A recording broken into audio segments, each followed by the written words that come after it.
In April this year, I bought my first ever boat, a 28-foot sailboat. This was also the first sailboat that I ever set foot on, so no, I had no idea how to sail and still don't to a large degree. I also don't have any friends or family who know how to sail, so since buying it, I've read pretty much every single book on the topic of single-handed sailing and people sailing solo around the world that I found interesting. And throughout the summer, I've taken friends and family out, and we basically tried to figure it out as we went. I've become completely obsessed with it, and tomorrow I will go on my first ever single-handed sail, fulfilling a childhood dream of mine, from an island called Mollösund down to Gothenburg here in Sweden. A trip of around 25 nautical miles that will take somewhere between 7 and 9 hours. Alright, so it is about 5:30 a.m. and I pretty much haven't slept anything at all this night, so because my stress levels have probably been super high throughout the night. I've woken up with like what do you call it when your heart's beating really fast and you wake up. I don't know, I've done that like so many times this night, and like tried to go back to sleep, haven't been able to go back to sleep. I'm probably making it into a bigger thing than it actually is. Once I get out there, it's probably not going to be that bad, but it's very nervous before you actually like get out. And I hope that once I get out on the boat, it will feel a lot more comfortable and I will feel like, yeah, I do actually know how to do this. Alright, so I'm done with breakfast, and I'm so nervous that was like very difficult to eat anything. It almost feels like those days when you like, the first days of school for me was always like that. When I was super nervous, I would be unable to eat. And now it's almost like that. I spent like 40 minutes probably trying to get that meal down. And I also saw lightning actually out there, which is like, it's not supposed to be lightning generally in September here in Sweden, so, or at the end of September. And according to the forecast, no, not supposed to be lightning. And lightning on a sailboat is probably not that great, so another little scary thing to me.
So it's rained tonight, and that means that the boat is kind of wet, and when I step everywhere since I've been walking down in like the mud, it means that everything gets kind of dirty. So I'm gonna try to wipe it off with a towel, but I'm not sure how well that will work. And there's 2 deer right now on top of this little mountain hill thing. They're like outlined by the sky, but I can't really catch it on camera because I can't zoom that far. But it's really cool.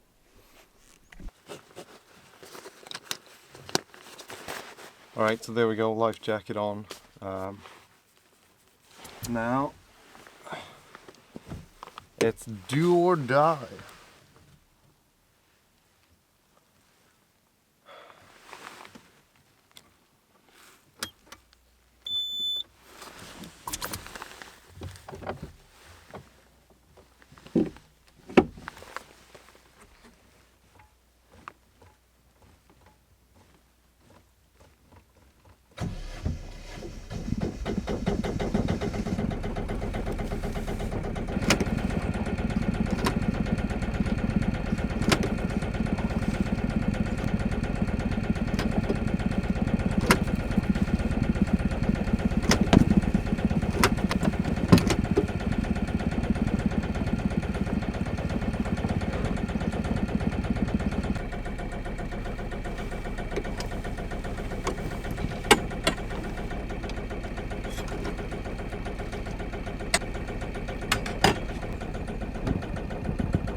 Alright, so it's absolutely dead calm right now,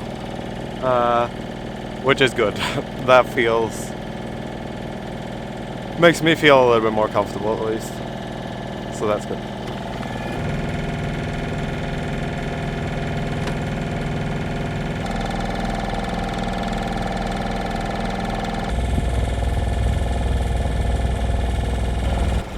Alright, I'm wearing this just to keep the wind out of my hair, or the hair out of my eyes, I mean. But it's definitely more wind than it's supposed to be. It's supposed to be almost no wind right now. And if you look at the water, I don't know, it's not like crazy amounts of wind or anything like that. It's just that it's a little bit more wind than what it was supposed to be. So I don't know, it's a little bit scary putting out the main. I've been motoring now for about 45 minutes, and I said I said to myself that I was going to motor for about 1 hour so that I can charge up the batteries and all that sort of stuff. Plus, then we'll get to a certain point up ahead, out between these islands. And once we get out there, it will be like open ocean pretty much to the right at least. So we won't have any islands that we'll accidentally be running into, which will make it a little bit easier to just hoist the main and lower the main and just sort things out if anything happens. So I'm gonna wait until I get there and then probably try to race the main. I'm really nervous right though, like super antsy and like, yeah, on edge.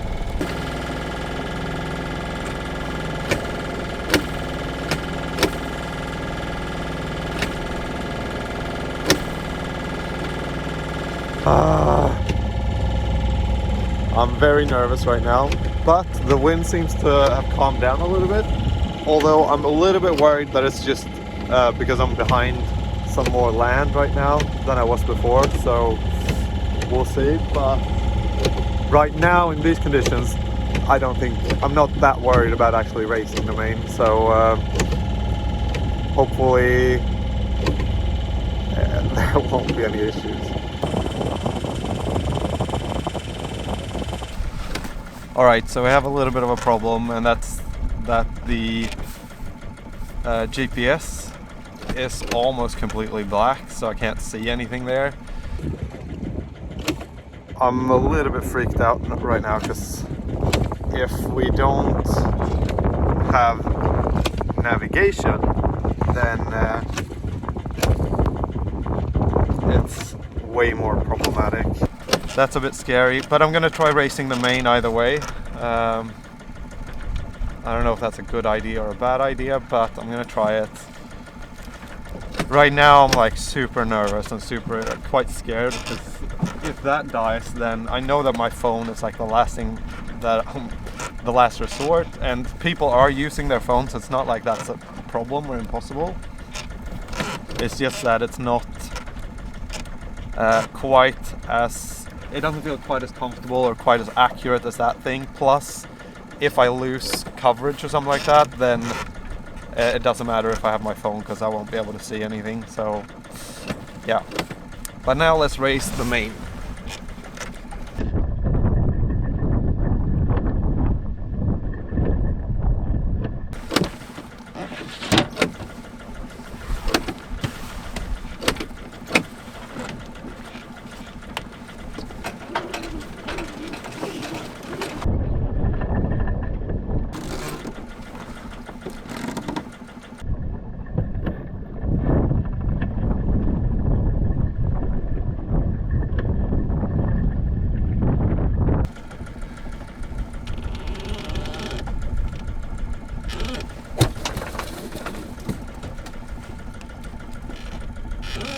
Alright, now we have the main race. Now we're going to try to set up the lacy jack lines and hopefully be able to lower the main.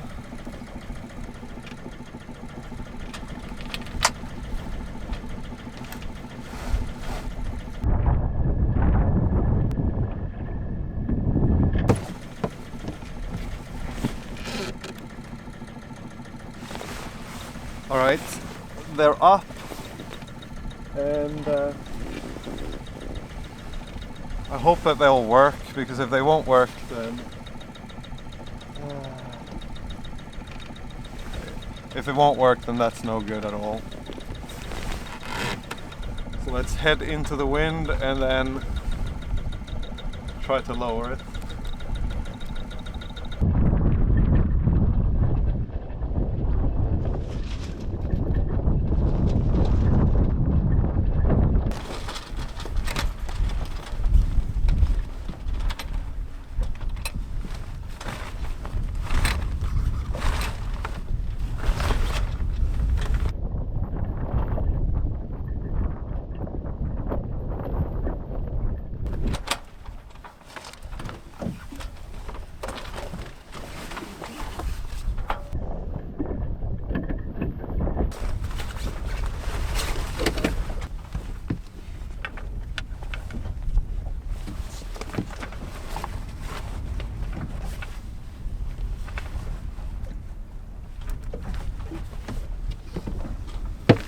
Alright, so that actually worked really well. Now the only problem is that I just got like a temperature alarm thing on the engine.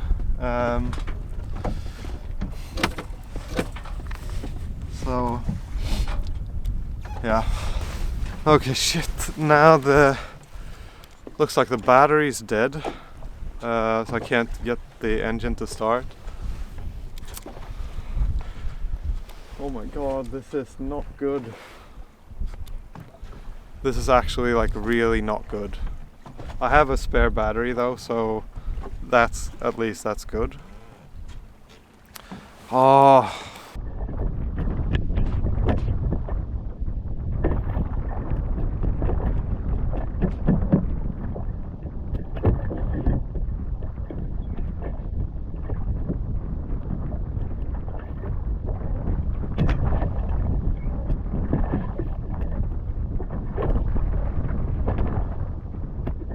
Alright, so the engine is running again.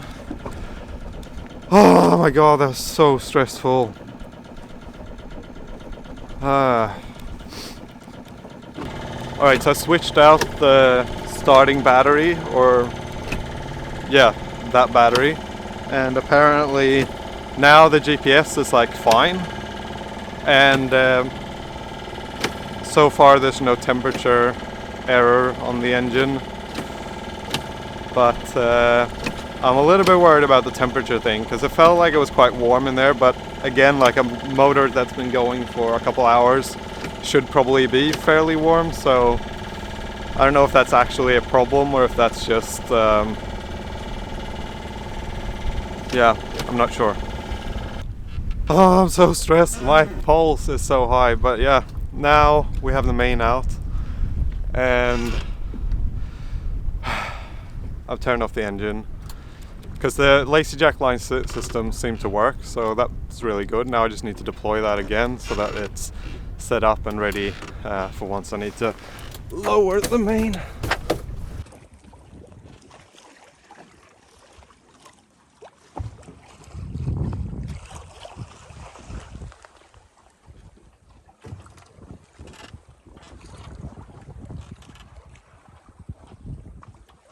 Alright, now it's starting. I'm starting to calm down a little bit again, which is good. The GPS is now working. I've set it to a lower brightness now, so it shouldn't be hopefully pulling as much energy from the battery. I changed out that starter battery, and after I did that I realized that you actually need to give some gas on the throttle. When you're starting up, you actually need to pull this thing forward a little bit, otherwise the engine maybe doesn't start, because it didn't start when I switched the battery, and that was because I didn't put any throttle in. So I may not have needed to actually change the battery. It was such a I can't tell you how stressed I was about that, because hopefully nothing will happen now, but yeah, I was so stressed because if the engine was overheating and the GPS was like failing So if all that happens in the wrong spot, then I can't really do much.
And here you see the lacy jack line system up here, and that worked really well.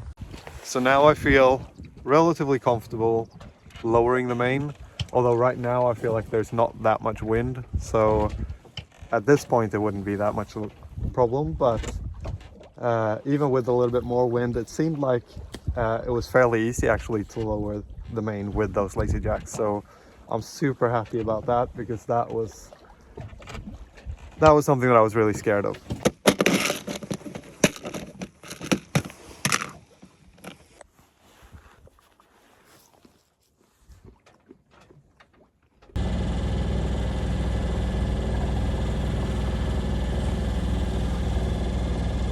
Special skills are listed then. There's also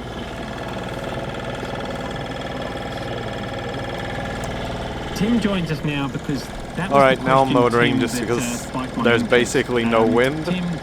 So starting out today there was more wind than it was supposed to be, and now there's almost no wind. And I'm listening to Hamish and Andy. What have you put off for so long it's awkward? For money back? Yeah. So we thought we'd do 700 though, you can't let 700 slide. 700 slide. Tim, what's the friend's name? That was Canelo. So as you can tell behind me, it's completely glassy, the water, so there's pretty much no wind.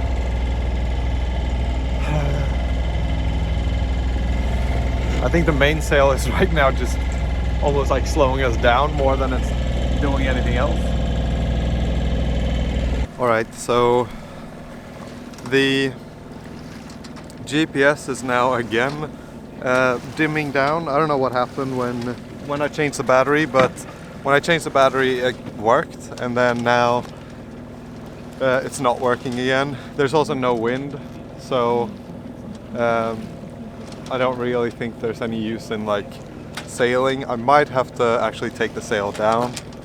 I'm not sure, because right now I've been motoring for about an hour and a half maybe, and still the sail is like, there's no wind. So I feel like it's just flopping around, and that might not be the best thing.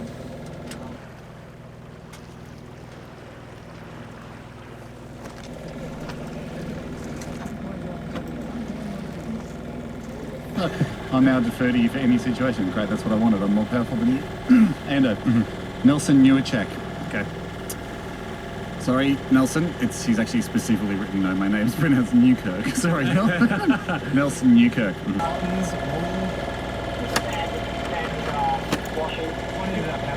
Is it like a $10,000 silk shirt or something? What did you tell the guys at work? I just hung up all my leather jackets outside. I've got even mine back.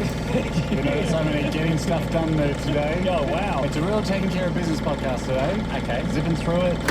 Well, Philip in Oslo wants to tell us what you're up to today. Oh, well done, Philip. Thank you too. Amanda, mate, you can do Amanda while Jackie, you was on the world looking by then. The game's not over. I mean, it's like, this is like watching. Alright, there's basically no wind, so I just figured I'd take it down. Because it was flapping quite a bit, and like, I don't know, I feel like it could potentially rip. Oh my god, so now for some reason the, what do you call it, the RPMs, every time there comes a wave, they basically just go down a little bit and then they go back up. And this has happened before. And what happened then was that there was air in the diesel, is what I figured out, which might not actually have been the case. I just filled up with extra diesel. I filled up the tank completely full when I left, so that it was like leaking out even. That's like how full it was. And now I filled it up extra again just to make sure that it's as much as possible.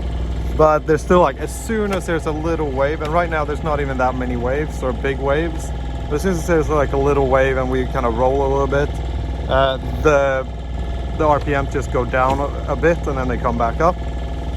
And that kind of scares me a lot, because if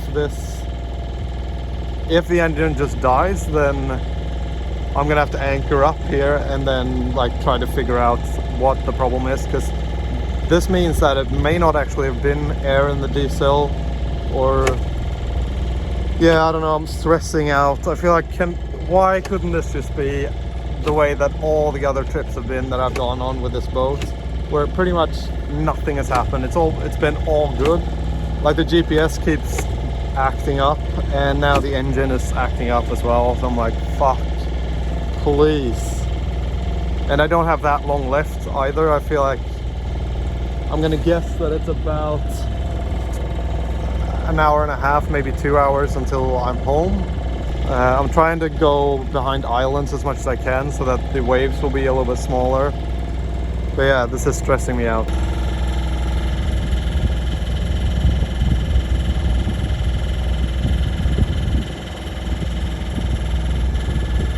It's a game of happenstance.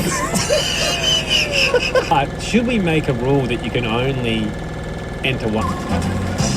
Just a few things. Oh, hey, GoPro.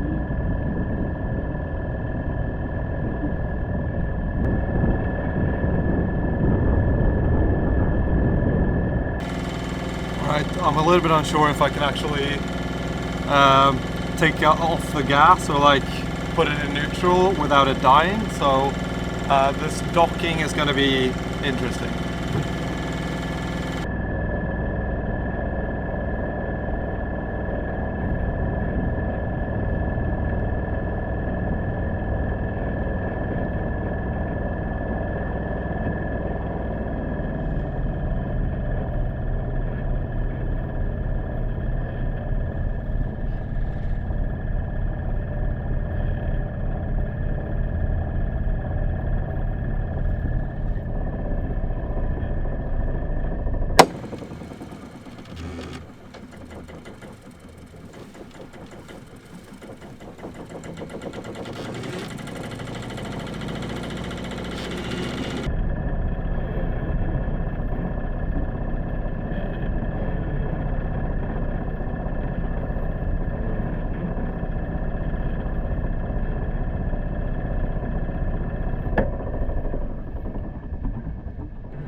So it turns out it did die.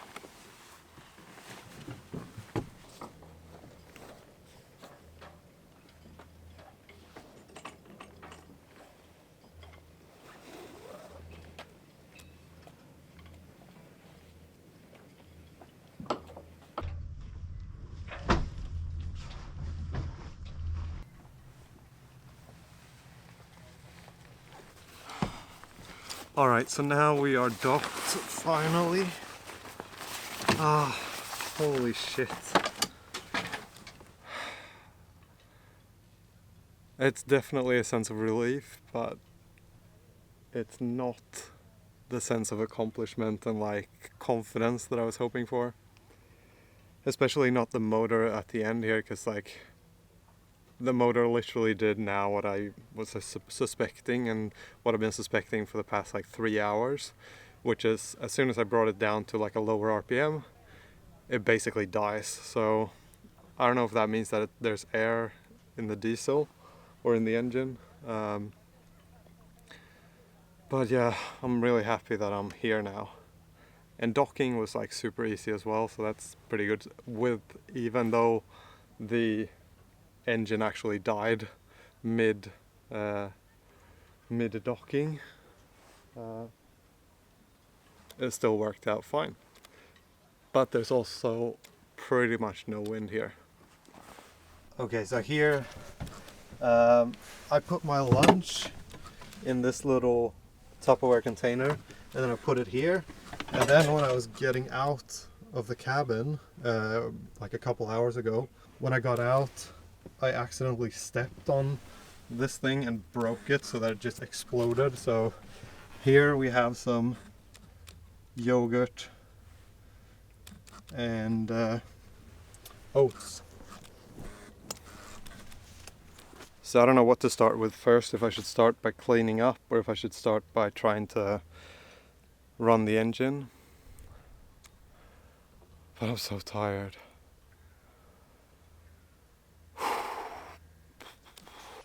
Alright, so in here is where the engine is, underneath this thing.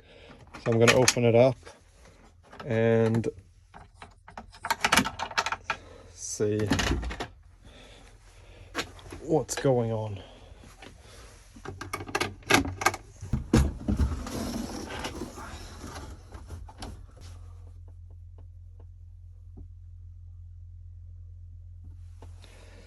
Alright, so this is the screw that you use to air out the engine. So I'm going to try to do that and see if it starts after I've done that. If that's the case, which I hope it is, it does sound like that's the case. It sounds like the engine goes like boom, boom, boom, boom, boom, and then kind of dies, which I think is because of air in the fuel. So I'm going to bleed it, and then hopefully it'll work.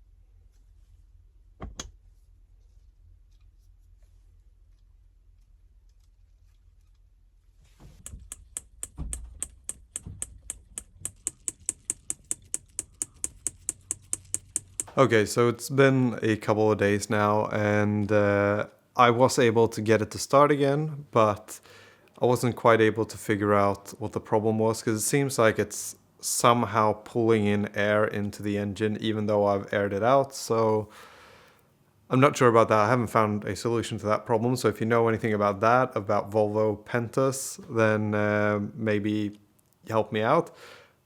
But yeah, I've had some time to actually reflect on the journey, and overall I feel very comfortable, and I've actually gotten a bit of like confidence from the trip, even though in the moment and right afterwards there wasn't much of a confidence boost.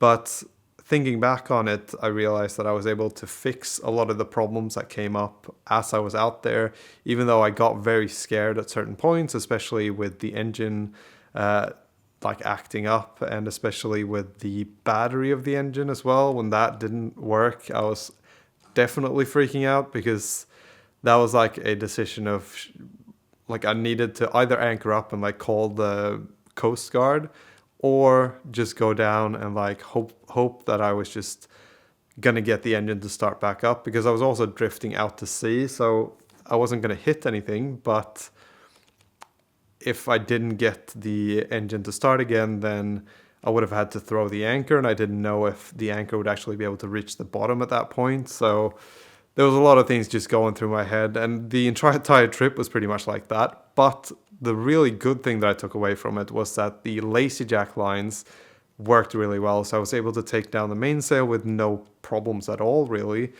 Even though there wasn't that much wind when I was doing it, I still feel quite comfortable and confident that I would be able to do that in a lot more strong winds than what was at the time. So overall, I would say I've gotten definitely a bit of confidence from that trip, and it was a really good thing that I took the trip. And I'm really happy that you stayed until the end and actually watched this far. I know this was a bit different from what I usually do. But yeah, I hope you enjoyed it. And again, thank you for watching this far.